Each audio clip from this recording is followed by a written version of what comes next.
toxic to companies. And yes, it will be toxic to big companies, but that represents 15% of our economy. 85% of our economy is small business, or mom and pops, Main Street. I walked down the street today in Live Oak and I saw vacant building after vacant building after vacant building. And I could go all around this district and see the same thing. And so therefore, it's like a wave. I grew up in Panama City Beach.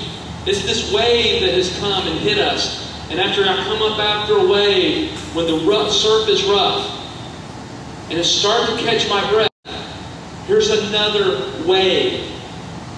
It's going to be bad. We will continue to pay for the mistakes we made in 2008. Corporate tax rates are 35%. They need to be dropped to 25%. Government is spending money, and every dollar they have is a dollar they have first taken. There are two ways to get wealthier. There are two ways to create wealth. That is to, one, produce more, or two, to take what is created by others who are producing. And that is what this federal government does. They don't produce more, they produce nothing. They are incompetent. Whether we're talking about the Department of Education, whether we're talking about the Department of Energy, whether we're talking about immigration, whether we're talking about, it just goes on and on. Amtrak, whether we're talking, it's ridiculous. I'm sorry? Oil spill. The oil spill. Whether we've had 7 weeks, sir, of good currents and good winds. And we got a president that says, I've been in charge since day one. Well, I'm glad he stood up in front of the American people and made that proclamation. Because guess what? You're fixing to feel the heat of what it means to be the leader of the free world. Sir, you're over your head. And I knew that in 2008, and I did not vote for him. Now, I will tell you, it's going to be bad. Okay? We have got to do what Ronald Reagan did. We've got to create jobs. He understood that we got to drop corporate tax rates. We have to put more dollars in your family budget and more dollars in the small business budgets around this country. And what he did is spur the largest job creation in our nation's history. 441,000 jobs a month for 18 months. And yet this administration wants those tax cuts to expire. And then, with the help of Alan Boyd, he wants to put my family business out of business through the death tax. That my family can work for 3 generations. That you can perpetuate a family farm for 3 generations. And when your patriarch dies, you must pay the federal government 9 months later 55% of that family farm. And then you get to pay capital gains on the 45% you've got left. So, you have to sell it. And what does it mean when you have to sell something in this economy? 20 cents on a dollar? 20 cents on a dollar? 40, max 40 on a dollar? That is evil. This administration means us great harm. I call it the way I see it.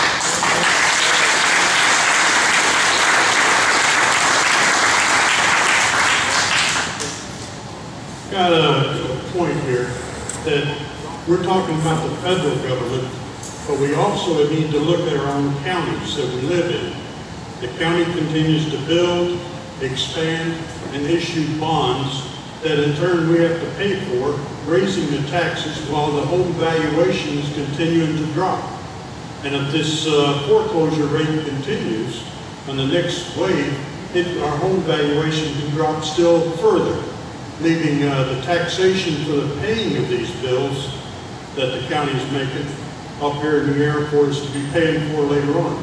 So we're not only looking at the federal government where they're saying, hey, we'll make a 5% cut in all of the offices, but we'll let you spend 2.5% of that cut.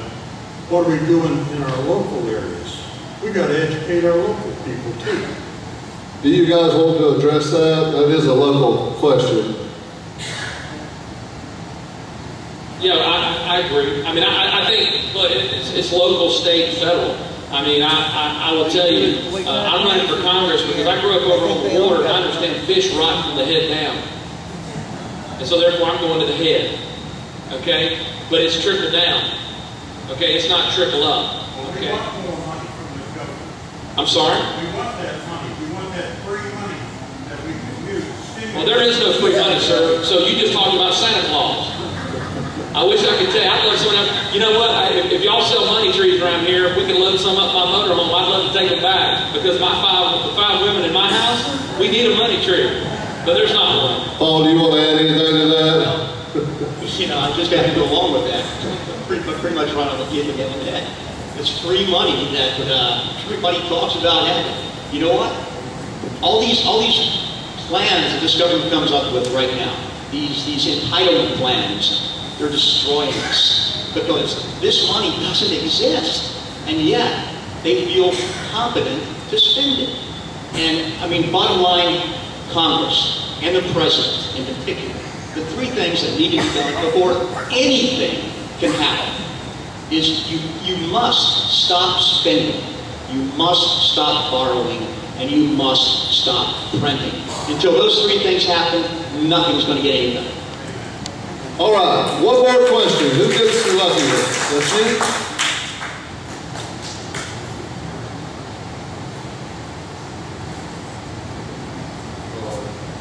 You'll hold it? Yes. Oh, he'll hold it. All right. I'd like to ask you both about the cap and tax bill, cap and trade bill, which was passed by Mr. Boyd and voted on and signed on to that bill.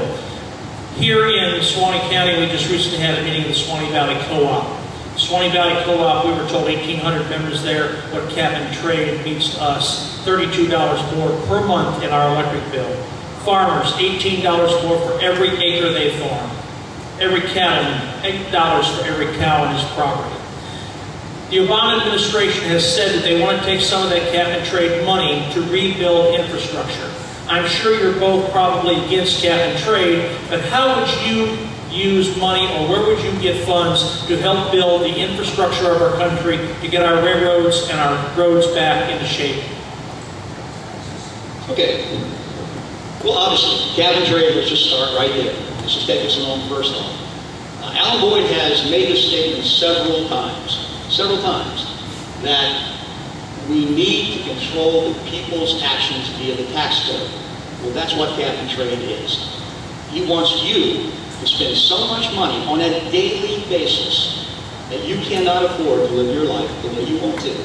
You'll live it the way the federal government tells you to live. And folks, that's just not something that can fly. That's not America. Now, as far as getting the infrastructure back in place, there's a multitude of things that can be done. But you know what? Until we start getting our economy rolling, the money's just not there. You can't, I mean, right now we have 47% of the people not even paying taxes. You know, that's ridiculous. That's absolutely ridiculous. And again, I have to fall back on, if we could just get something like a fair tax in place. Everybody pays their taxes across the board. And again, if you want the money into the economy, that's how you do it. If you had something like that in place, the companies would flock back to this country. We would have to now import labor instead of having a jobless rate, double-digit jobless rate right now. God help us if they pass this immigration reform, which is nothing short of amnesty. Folks, these people, I'm going to go into this too, but this goes directly to your question. Right now, we have so many people on welfare as it is. If we make this 14 to 22, somewhere in there, these people, citizens, they can no longer work for $1 an hour. Sorry, they're citizens. It doesn't work anymore.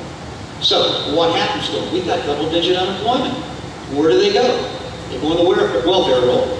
Okay, now, you put those people on top of what we have. There's not going to be any money for infrastructure.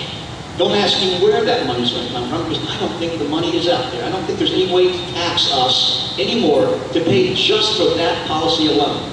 Cap and trade is going to devastate you. I've got a really nice write-up over here. If you want to see what the Heritage Company, Heritage, whatever it is. There you go.